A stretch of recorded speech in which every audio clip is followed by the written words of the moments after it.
शाकम्भर्यास्तु कवचं सर्वरक्षाकरं नृणाम् यन्न कस्यचिदाख्यातं तन्मे कथय षण्मुख। शक्र शाकम्भरी देव्या कवचं सिद्धिदायकं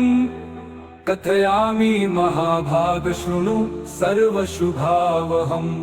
अस्य श्री शाकम्भरी कवचस्य सकन्दर्षि शाकम्भरी देवतानुष्टुप् छन्दः चतुर्विध पुरुषार्थ सिद्ध्यते जपे विनियोगः।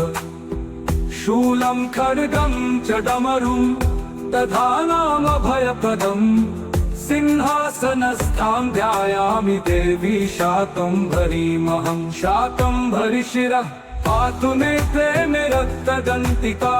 कर्णोरमे नन्दजः पातु नासिकां पातु पार्वती ओष्ठौ पातु महाकाली महालक्ष्मीश्च मे मुखं महासरस्वती जिह्वा चामुण्डावतु मे हृदा। कालकण्ठसति कण्ठं भद्रकाली करद्वयं हृदयं पातु कौमारी कुक्षिं मे पातु वैष्णवी नाभिं मे वतु वाराही ब्राह्मी पार्श्वे ममावतु पृष्ठं मे नारसिंही च योगीशा पातु मे कटिं ऊरु मे पातु वामोरु रजानुनी जगदम्बिका जङ्घे मे चण्डिकां पातु पादौ मे पातु शाम्भवी शिरः प्रभृति पादान्तं पातु मां सर्वमङ्गला रात्रौ पातु दिवा पातु त्रिसन्ध्यं पातु मां शिवा। गच्छन्तं पातु तिष्ठन्तं शयानं पातु शूलिनी राजद्वारे च कान्तारे खड्गिनि पातु मापथे। संग्रामे संकटे वादे नद्युत्तारे महावने ब्राह्मणे नात्मशूलस्य पातु मां परमेश्वरी। गृहं पातु कुटुम्बं मे पशुक्षेत्रगणादिकं योगक्षेमं च सततं पातु मे वनशङ्करी। इतीदं कवचं पुण्यं शाकम्भर्या प्रकीर्तितम् यस्त्रिसन्ध्यं पठेत् चक्र सर्वापदभिः समुच्यते। तुष्टिं पुष्टिं तथारोग्यं सन्ततिं सम्पदं च शम् शत्रुक्षयं समाप्नोति कवचस्यास्य पाठतः। शाकिनी डाकिनी भूतबालग्रह महाग्रहा नश्यन्ति दर्शनात्रस्ता कवचं पठतस्त्विदम्। सर्वत्र जयमाप्नोति धनलाभं च पुष्कलम् विद्यां वाक्पटुतां चापि शाकम्भर्या प्रसादतः। आवर्तन सहस्रेण कवचस्यास्य वासव यद्यत् कामयतेऽभीष्टं तत्सर्वं प्राप्नुयात् ध्रुवम्। शाकम्भर्यास्तु कवचं सर्वरक्षाकरं नृणाम् यन्न कस्यचिदाख्यातं तन्मे कथय षण्मुख। शक्र शाकम्भरी देव्या कवचं सिद्धिदायकं कथयामि महाभाग शृणु सर्वशुभावहम्। अस्य श्री शाकम्भरी कवचस्य सकन्दर्षि शाकम्भरी देवतानुष्टुप् छन्दः चतुर्विध पुरुषार्थ सिद्ध्यते जपे विनियोगः। शूलं खड्गं च डमरुं तथा नामभयप्रदम् सिंहासनस्थां ध्यायामि देवी शाकम्भरीमहं। शाकम्भरी शिरः पातु नेत्रे मे रक्तदन्तिका कर्णोरमे नन्दजः पातु नासिकां पातु पार्वती ओष्ठौ पातु महाकाली महालक्ष्मीश्च मे मुखं महासरस्वती जिह्वा चामुण्डावतु मे हृदा। कालकण्ठसति कण्ठं भद्रकाली करद्वयं हृदयं पातु कौमारी कुक्षिं मे पातु वैष्णवी नाभिं मे वतु वाराही ब्राह्मी पार्श्वे ममावतु पृष्ठं मे नारसिंही च योगीशा पातु मे कटिं पूरु मे पातु वामोरु रजानुनी जगदम्बिका जंघे में चंडिकां पातु पादौ में पातु शाम्भवी शिरः प्रभृति पादान्तं पातु मां सर्वमङ्गला रात्रौ पातु दिवा पातु त्रिसन्ध्यं पातु मां शिवा गच्छन्तं पातु तिष्ठन्तं शयानं पातु शूलिनी राजद्वारे च कान्तारे खड्गिनि पातु मापते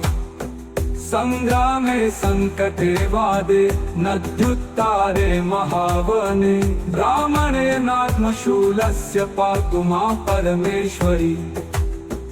गृहं पातु कुटुम्बं मे पशुक्षेत्रधनादिकम् योगक्षेमं च सततं पातु मे वनशङ्करी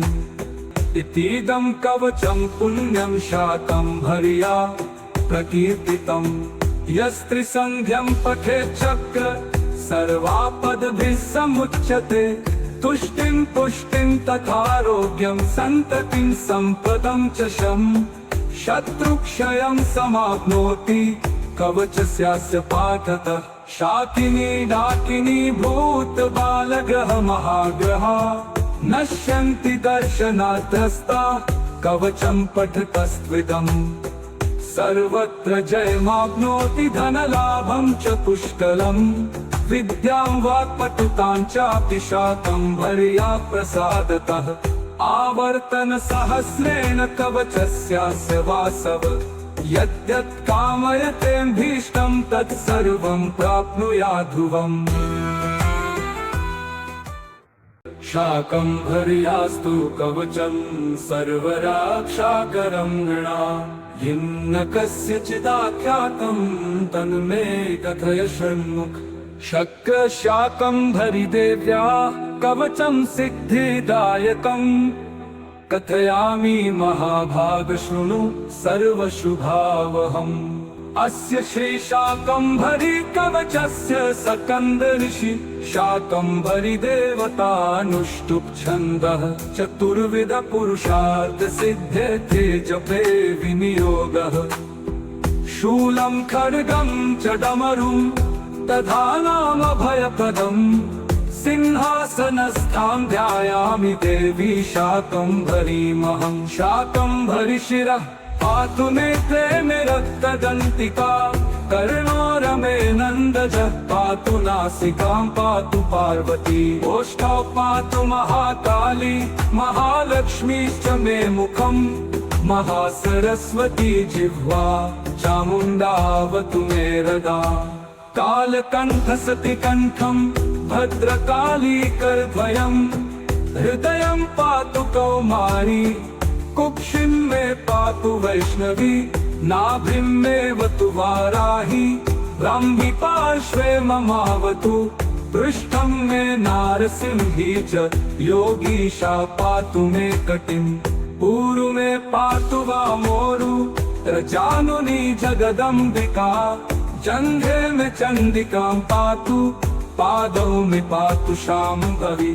शिरः प्रभृति पादान्तं पातु मां सर्वमङ्गला रात्रौ पातु दिवा पातु त्रिसन्ध्यं पातु मां शिवा गच्छन्तं पातु तिष्ठन्तं शयानं पातु शूलिनी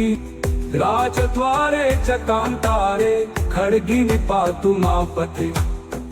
संग्रामे संकटे वादे नद्युत्तारे महावने ब्राह्मणे नात्मशूलस्य पातु मा परमेश्वरी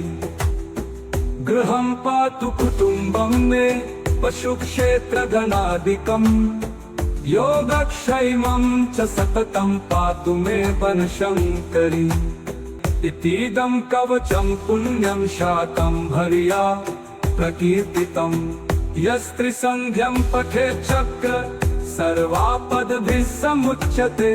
तुष्टिं पुष्टिं तथारोग्यं सन्ततिं सम्पदं च शं शत्रुक्षयं समाप्नोति कवचस्यास्य पाठतः शाकिनी डाकिनी भूतबालग्रह महाग्रह नश्यन्ति दर्शनात्रस्ता कवचं पठतस्त्विदम् सर्वत्र जयमाप्नोति धनलाभं च पुष्कलम् विद्यां वाक्पटुतां चापि शाकम्भर्या प्रसादतः आवर्तन सहस्रेण कवचस्यास्य वासव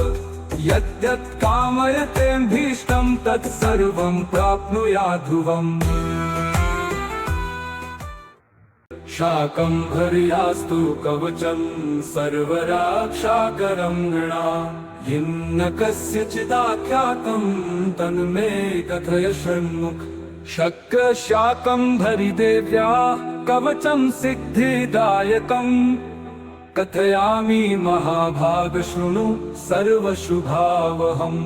अस्य श्री शाकम्भरी कवचस्य सकन्द ऋषि शाकम्भरी देवतानुष्टुप् छन्दः चतुर्विध पुरुषार्थ सिद्ध्यते जपे विनियोगः शूलं खड्गं च डमरुं तथा नाम भयप्रदम् सिंहासनस्थां ध्यायामि देवी शाकम्भरीमहं शाकम्भरी शिरः पातु नेत्रे मे रक्तदन्तिका कर्णोरमे नन्दजः पातु नासिकां पातु पार्वती ओष्ठौ पातु महाकाली महालक्ष्मीश्च मे मुखम् महासरस्वती जिह्वा चामुण्डावतु मे हृदा कालकण्ठसति कण्ठं भद्रकाली करद्वयम् हृदयं पातु कौमारी कुक्षिं मे पातु वैष्णवी नाभिं मे वतु वाराही ब्राह्मी पार्श्वे ममावतु पृष्ठं मे नारसिंही च योगीशा पातु मे कटिं ऊरु मे पातु वामोरु त्रजानुनी जगदम्बिका जङ्घे मे चण्डिकां पातु पादौ मे पातु शाम्भवी शिरः प्रभृति पादान्तम् पातु मां सर्वमङ्गला रात्रौ पातु दिवा पातु त्रिसन्ध्यं पातु मां शिवा गच्छन्तं पातु तिष्ठन्तं शयानं पातु शूलिनी राजद्वारे च कान्तारे खड्गिनि पातु मापते संग्रामे संकटे वादे नद्युत्तारे महावने ब्राह्मणे नात्मशूलस्य पातु मा परमेश्वरी गृहं पातु कुटुम्बं मे पशुक्षेत्रधनादिकम् योगक्षेमं च सततं पातु मे वनशङ्करी इतीदं कवचं पुण्यं शाकम्भर्या प्रकीर्तितम् यस्त्रिसन्ध्यं पठेत् चक्र सर्वापदभिः समुच्यते तुष्टिं पुष्टिं तथारोग्यं सन्ततिं सम्पदं च शत्रुक्षयं समाप्नोति कवचस्यास्य पाठतः शाकिनी डाकिनी भूतबालग्रह महाग्रह नश्यन्ति दर्शनात्रस्ता कवचं पठतस्त्विदम् सर्वत्र जयमाप्नोति धनलाभं च पुष्कलम् विद्यां वाक्पटुतां चापि शाकम्भर्या प्रसादतः आवर्तन सहस्रेण कवचस्यास्य वासव यद्यत् कामयतेऽभीष्टं तत्सर्वं प्राप्नुयाध्रुवम् शाकम्भर्यास्तु कवचं सर्वरक्षाकरं नृणाम् न कस्यचिदाख्यातं तन्मे कथय शृण्मुख शक्र शाकम्भरी देव्या कवचं सिद्धिदायकम् कथयामि महाभाग शृणु सर्वशुभावहम् अस्य श्री शाकम्भरी कवचस्य सकन्द ऋषि शाकम्भरी देवतानुष्टुप् छन्दः चतुर्विध पुरुषार्थ सिद्ध्यते जपे विनियोगः शूलं खड्गं च डमरुं तथा नाम भयप्रदम् सिंहासनस्थां ध्यायामि देवी शाकम्भरीमहं शाकम्भरी शिरः पातु नेत्रे मे रक्तदन्तिका कर्णोरमे नन्दजः पातु नासिकां पातु पार्वती ओष्ठौ पातु महाकाली महालक्ष्मीश्च मे मुखम् महासरस्वती जिह्वा चामुण्डावतु मे हृदा कालकण्ठसति कण्ठं भद्रकाली करद्वयम् हृदयं पातु कौमारी कुक्षिं मे पातु वैष्णवी नाभिं मे वतु वाराही ब्राह्मी पार्श्वे ममावतु पृष्ठं मे नारसिंही च योगीशा पातु मे कटिं पूरु मे पातु वामोरु रजानुनी जगदम्बिका जङ्घे मे चण्डिकां पातु पादौ मे पातु शाम्भवी शिरः प्रभृति पादान्तम् पातु मां सर्वमङ्गला रात्रौ पातु दिवा पातु त्रिसन्ध्यं पातु मां शिवा गच्छन्तं पातु तिष्ठन्तं शयानं पातु शूलिनी राजद्वारे च कान्तारे खड्गिनि पातु मापथे संग्रामे संकटे वादे नद्युत्तारे महावने ब्राह्मणे नात्मशूलस्य पातु मां परमेश्वरी गृहं पातु कुटुम्बं मे पशुक्षेत्रधनादिकम् योगक्षेमं च सततं पातु मे वनशङ्करी इतीदं कवचं पुण्यं शाकम्भर्या प्रकीर्तितम् यस्त्रिसन्ध्यं पठेत् चक्र सर्वापदभिः समुच्यते तुष्टिं पुष्टिं तथारोग्यं सन्ततिं सम्पदं च शम् शत्रुक्षयं समाप्नोति कवचस्यास्य पाठतः शाकिनी डाकिनी भूतबालग्रह महाग्रह नश्यन्ति दर्शनार्थस्ता कवचं पठतस्त्विदम् सर्वत्र जयमाप्नोति धनलाभं च पुष्कलम् विद्यां वाक्पटुतां चापि शाकम्भर्या प्रसादतः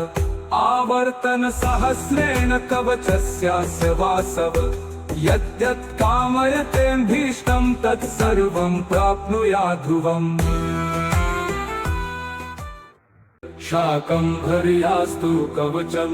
सर्वरक्षाकरं नृणाम् यन्न कस्यचिदाख्यातं तन्मे कथय षण्मुख शक्र शाकम्भरी देव्या कवचं सिद्धिदायकम् कथयामि महाभाग शृणु सर्वशुभावहम् अस्य श्री शाकम्भरी कवचस्य सकन्दर्षि शाकम्भरी देवतानुष्टुप् छन्दः चतुर्विध पुरुषार्थ सिद्ध्यते जपे विनियोगः शूलं खड्गं च डमरुं तथा नाम भयप्रदम् सिंहासनस्थां ध्यायामि देवी शाकम्भरीमहं शाकम्भरी शिरः पातु नेत्रे मे रक्तदन्तिका कर्णोरमे नन्दजः पातु नासिकां पातु पार्वती ओष्ठौ पातु महाकाली महालक्ष्मीश्च मे मुखम् महासरस्वती जिह्वा चामुण्डावतु मे हृदा कालकण्ठसति कण्ठं भद्रकाली करद्वयम् हृदयं पातु कौमारी कुक्षिं मे पातु वैष्णवी नाभिं मे वतु वाराही ब्राह्मी पार्श्वे ममावतु पृष्ठं मे नारसिंही च योगीशा पातु मे कटिं पूरु मे पातु वामोरु रजानुनी जगदम्बिका जङ्घे मे चण्डिकां पातु पादौ मे पातु शाम्भवी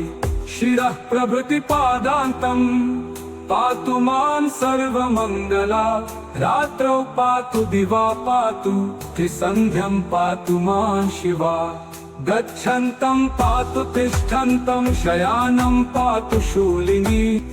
राजद्वारे च कान्तारे खड्गिनि पातु मापथे संग्रामे संकटे वादे नद्युत्तारे महावने ब्राह्मणे नात्मशूलस्य पातु मां परमेश्वरी गृहं पातु कुटुम्बं मे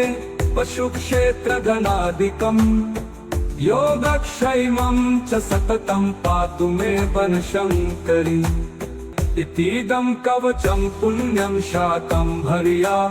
प्रकीर्तितम् यस्त्रिसन्ध्यं पठेत् चक्र सर्वापदभिः समुच्यते तुष्टिं पुष्टिं तथारोग्यं सन्ततिं सम्पदं च शत्रुक्षयं समाप्नोति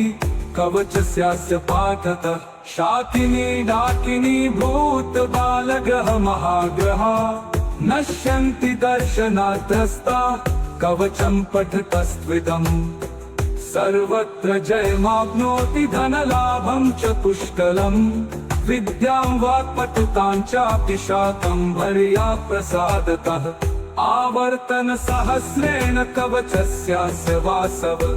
यद्यत् कामयतेऽभीष्टं तत्सर्वं प्राप्नुयाध्रुवम्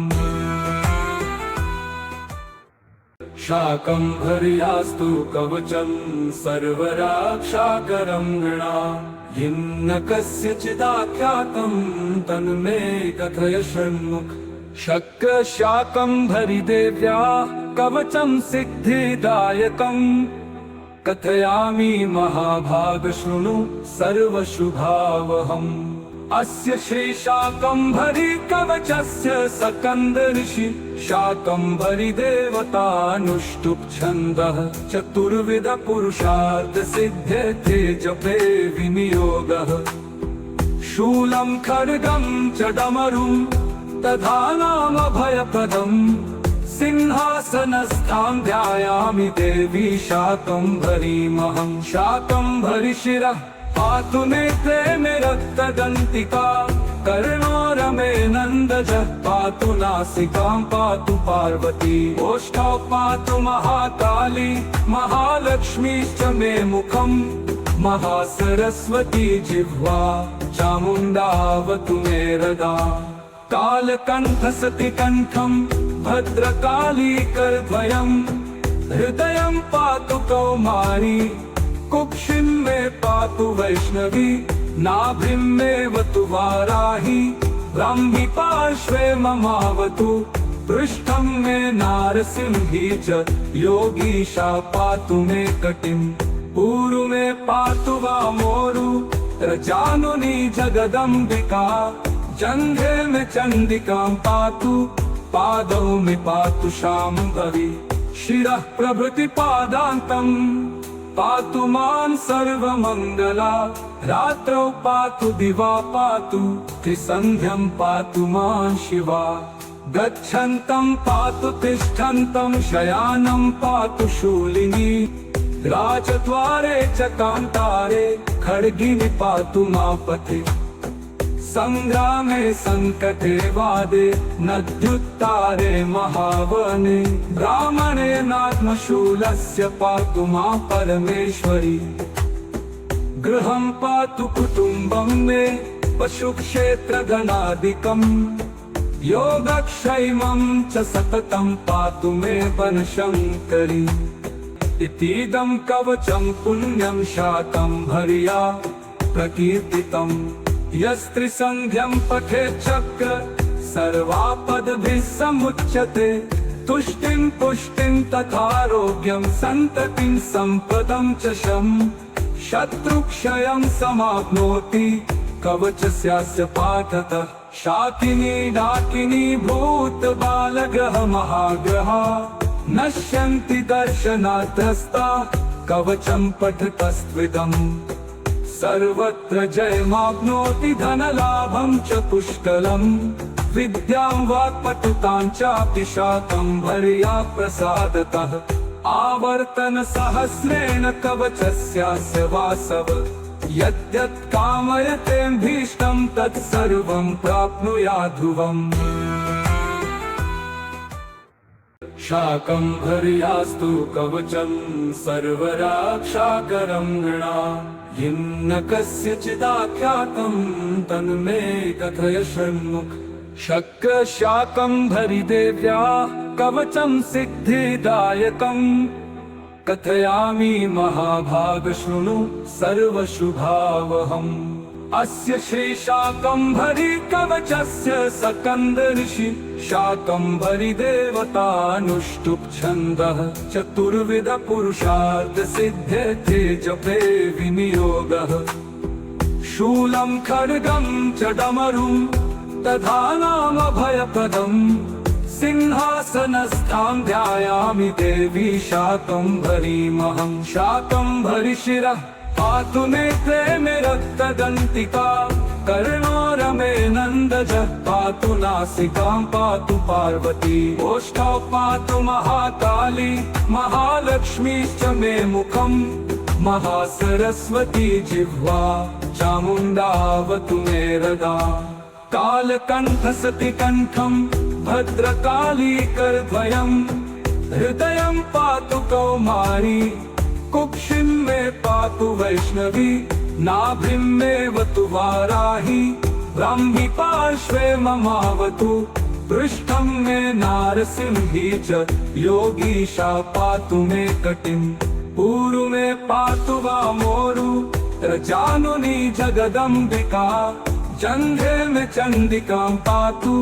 पादौ मे पातु शाम्भवी शिरः प्रभृति पादान्तं पातु मां सर्वमङ्गला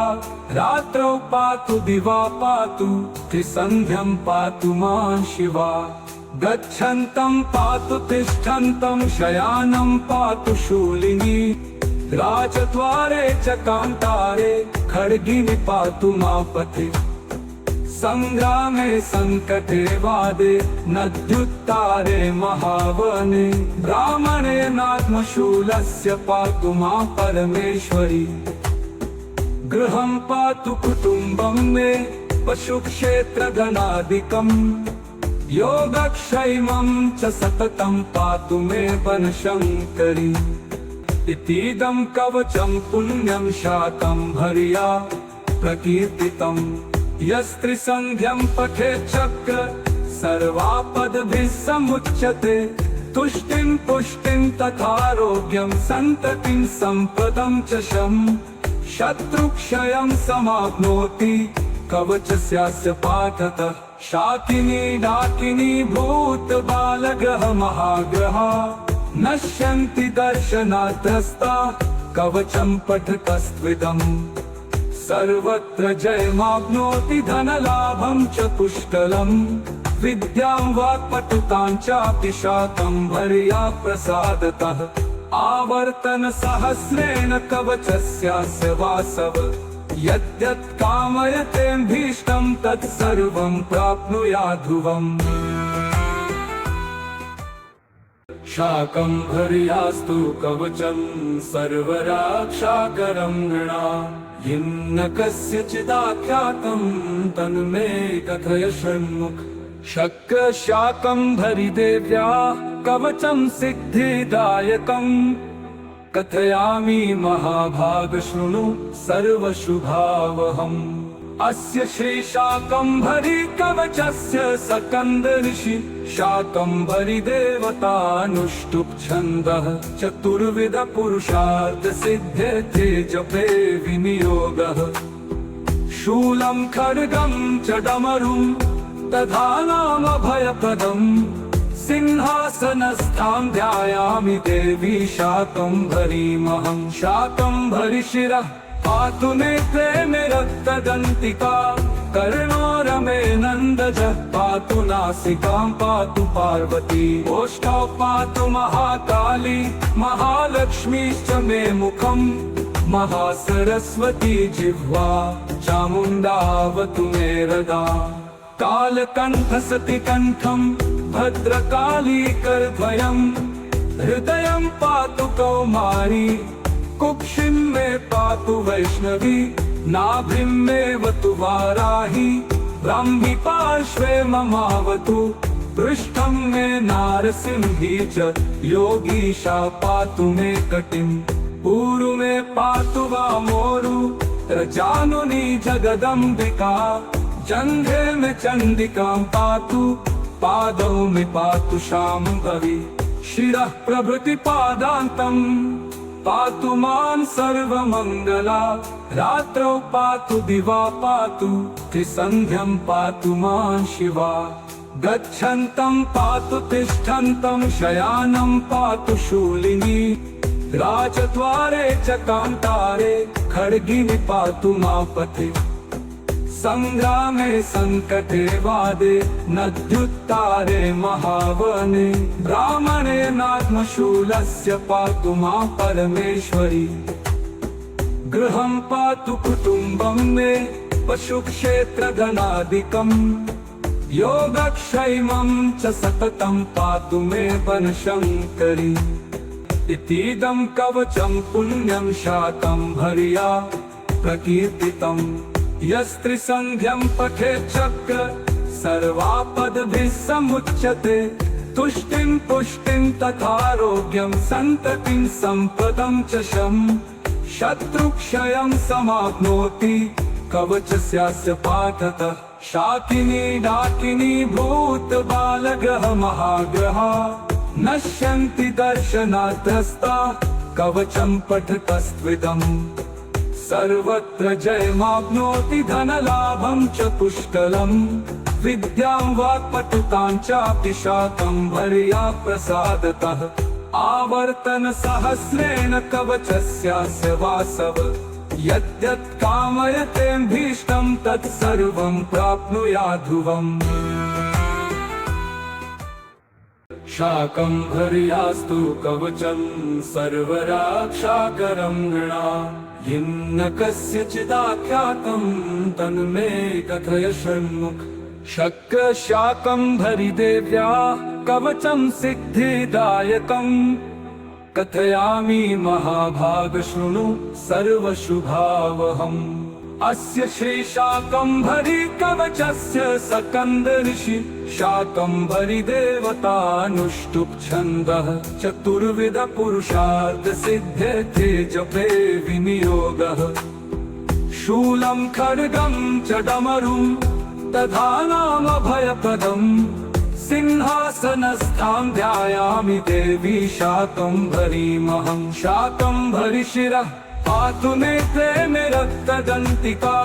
कर्णोरमे नन्दजः पातु नासिकां पातु पार्वती ओष्ठौ पातु महाकाली महालक्ष्मीश्च मे मुखं महासरस्वती जिह्वा चामुण्डावतु मे हृदा कालकण्ठसति कण्ठं भद्रकाली करद्वयं हृदयं पातु कौमारी कुक्षिं मे पातु वैष्णवी नाभिं मे वतु वाराही ब्राह्मी पार्श्वे ममावतु पृष्ठं मे नारसिंही च योगीशा पातु मे कटिं ऊरु मे पातु वामोरु रजानुनी जगदम्बिका जङ्घे मे चण्डिकां पातु पादौ मे पातु शाम्भवी शिरः प्रभृति पादान्तम् पातु मां सर्वमङ्गला रात्रौ पातु दिवा पातु त्रिसन्ध्यं पातु मां शिवा गच्छन्तं पातु तिष्ठन्तं शयानं पातु शूलिनी राजद्वारे च कान्तारे खड्गिनि पातु मापते संग्रामे संकटे वादे नद्युत्तारे महावने ब्राह्मणे नात्मशूलस्य पातु मां परमेश्वरी गृहं पातु कुटुम्बं मे पशुक्षेत्रधनादिकम् योगक्षेमं च सततं पातु मे वनशङ्करी इतीदं कवचं पुण्यं शाकम्भर्या प्रकीर्तितम् यस्त्रिसन्ध्यं पठेत् चक्र सर्वापदभिः समुच्यते तुष्टिं पुष्टिं तथारोग्यं सन्ततिं सम्पदं च शम्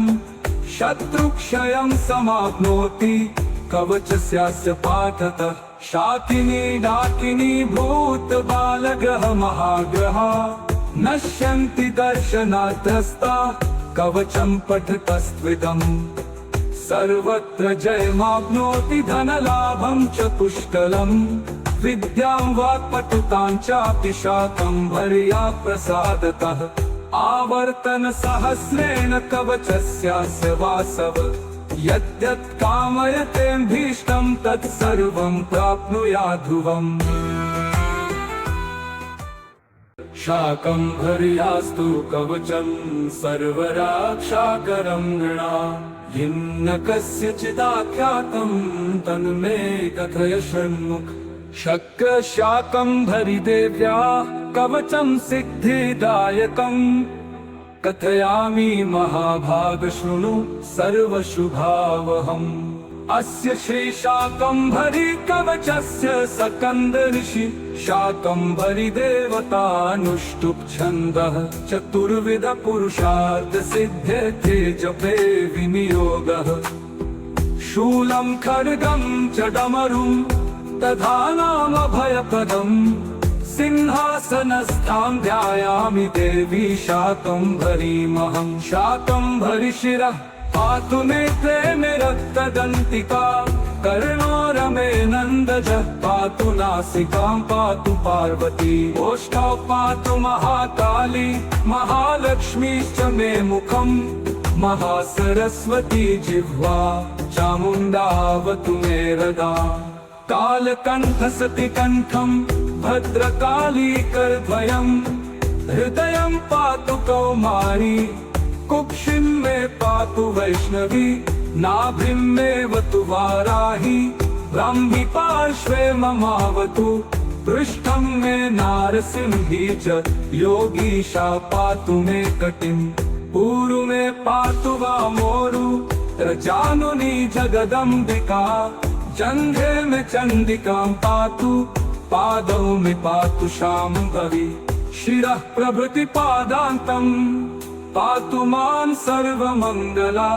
रात्रौ पातु दिवा पातु त्रिसन्ध्यं पातु मां शिवा गच्छन्तं पातु तिष्ठन्तं शयानं पातु शूलिनी राजद्वारे च कान्तारे खड्गिनि पातु मापथे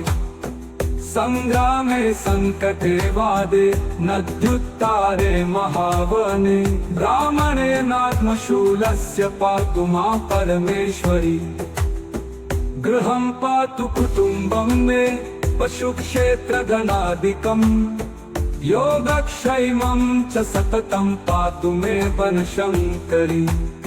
इतीदं कवचं पुण्यं शाकम्भर्या प्रकीर्तितम् यस्त्रिसन्ध्यं पठेत् चक्र सर्वापदभिः समुच्यते तुष्टिं पुष्टिं तथारोग्यं सन्ततिं सम्पदं च शम् शत्रुक्षयं समाप्नोति कवचस्यास्य पाठतः शाकिनी डाकिनी भूतबालग्रह महाग्रहा नश्यन्ति दर्शनार्थस्ता कवचं पठतस्त्विदम्